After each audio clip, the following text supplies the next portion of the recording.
در ناحیه وسیع این بنا عبارت از 6 آشیانه کارخانه استحصالی خاکای چماشوی است. در آسیای مرکزی نخستین می باشد.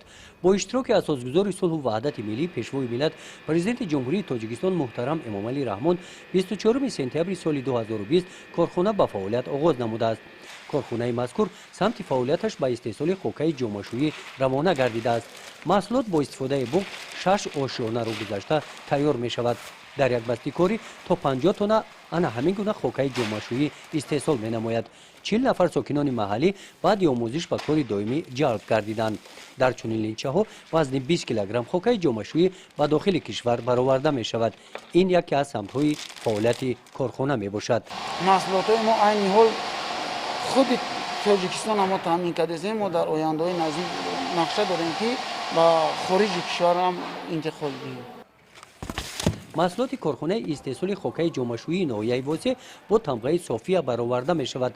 در چنین خلطچه ها به شهر و ناحیه های کشور برآورده می شود. طبق نقشه دورنما کارخانه مقصد دارد که در آینده استحصال نوعهای گوناگون صابون را به راه مانند. از جمهوری اسلامی ایران آوردگیم، از ازبکستان دیگر متخصصا عین حال از جمهوری اسلامی ایران هست اینجا با ما کار میکند. مدت 3-4 ماه کار کنیم خودمون یاد میگیریم خود ما کار پیش میبریم. ما در آینده های نزدیک نقشه داریم که اینجا با کارخانه فری براریم و یک چند نمودی صابون در نقشه هسته و آینده های نزدیک نقض میشود صاحبی خیلی آدم صاحبی جای کار میشود.